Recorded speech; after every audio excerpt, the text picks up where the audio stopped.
So in this video, you're going to see a student and a Christian debate on the morality of God. I highly suggest you wait until the end because it's all going to tie down together. So let's jump straight into the video and watch. My name is Anthony. Anthony, go ahead. I have a question about free will. Yes. So if God has a plan for all and knows all, let's just use abortion as an example. Was it his plan for someone to get an abortion, and would it have been easier if that person or baby was not born in the first place? And similarly, in the Bible, God commanded the killing of some people, right? Why were those people created just to suffer? Okay, here's the problem that we have here. It's a counterfactual claim to say that if those people never existed, things would be better now. There's no way of knowing that. See, there's something that we all experience called the ripple effect, that everything that occurs today ripples forward to affect trillions of other events and probably billions of people. We can't always trace those ripples. In fact, let me give you an illustration of this. A number of years ago, I was at Michigan State University, and there was an atheist in the audience who, I knew he was an atheist because he sat through the entire 2-hour presentation looking like this. I mean, he didn't crack a smile once, and I had some pretty good jokes in there. Anyway, when it was his time to when questions came along, I said, are there any questions? He raised his hand. I said, yes, sir. He said, if there is a good God, why doesn't he stop all the evil in the world? And I said, sir, that is an excellent question. Maybe because if he did, he might start with you and me, because we do evil every day. Evil came into the world due to sin. Killing a baby in the womb is one of those evil things. There are a lot of evil that people do and still call themselves good at the end of the day. One of the first scriptures I learned was John 10:10, which says, the thief comes to steal, to kill, and to destroy. But I've come to give them life so that they may have it abundantly. Do you ever notice when you start complaining about evil, you always complain about somebody else? God, why don't you stop him? God, why don't you stop her? We rarely say, God, why don't you stop me? If God wanted to stop all the evil in the world tonight at midnight, would you still be alive at 12:01? No, I wouldn't be alive, because God allows evil because he gives us the ability to make a free choice. That's the only way we can have love, is to have free choice. The problem is it opens up the capacity to do evil. So I tried to explain to this atheist at Michigan State when he said, well, how can you find any good in a baby dying? Which is a similar question to what you're asking. And I said, I can tell you why babies die in general because we live in a fallen world. But if you're going to ask me why did that baby die, I can't tell you why. But I can tell you why I don't know why. Because I'm inside of time. I can't see the end from the beginning. God is outside of time. He can see how it all fits together.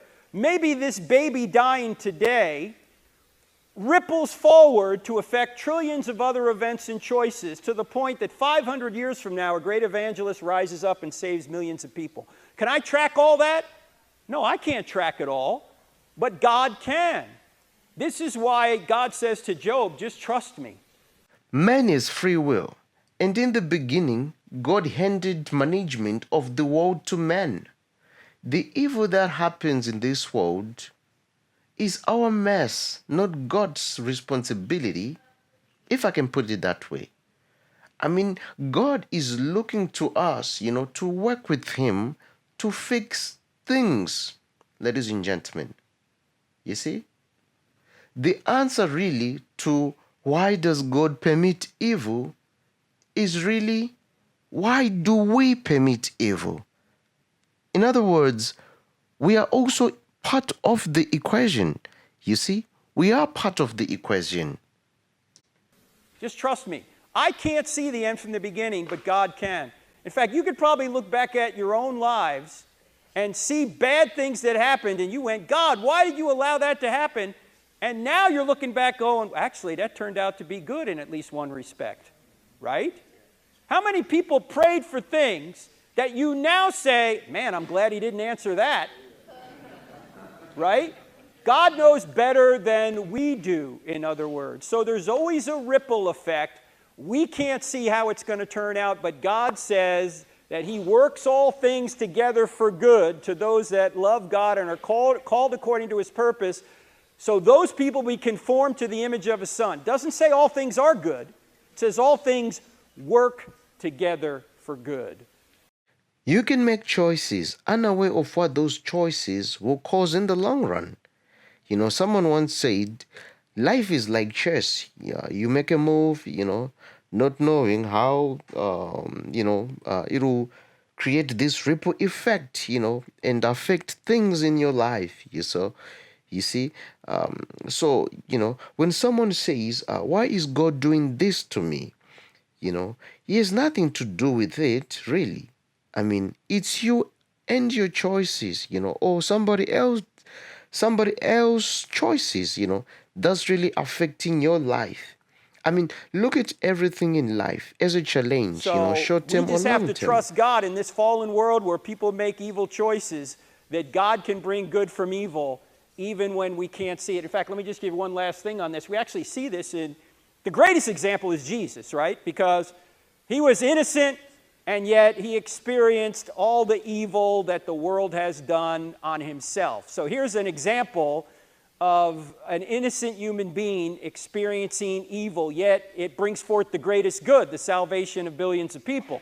But even on a smaller scale, in the Old Testament, Joseph sold into slavery and by his brothers, who later leave Israel because there's a famine. Thankfully, Joseph, after going through a lot of difficulty, is in a position of power. He's put a bunch of grain aside. And when his family comes, Joseph's in a position to take care of them. But what does he do when he sees them the first time and he recognizes them? He says to them, you dirty rats, you're going to pay for what you did to me. No, he doesn't say that. What does he say? He says, what you meant for evil, God meant for good, the saving of many lives. And so a lot of people have a lot of evil and have done a lot of evil, including ourselves. But God can bring good from even our evil choices. God can draw a straight line with a crooked stick, and we're all crooked sticks. So when I don't know the ultimate answer, I know God does know the ultimate answer, and I just trust in him. Does that make sense? Yeah, makes sense. Thanks, sir. All right, thanks, folks. That mindset, it really can change your life. I mean, Christ said, go and spread the word, go and spread the gospel, the good news. But if you are not welcome, wipe the dirt from your shoes and move on. Everyone has the right to free choice.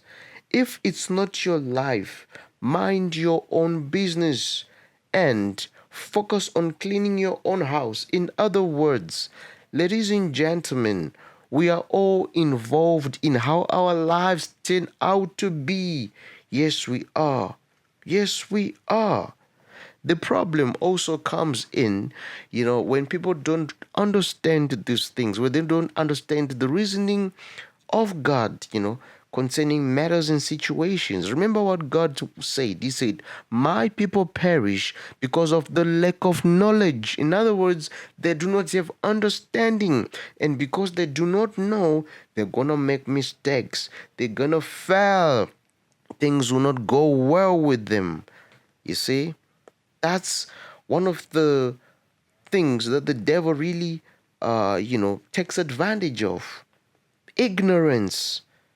And it's really sad because a lot of people, they are actually living probably below the quality of life they ought to be living simply because of what they do not know.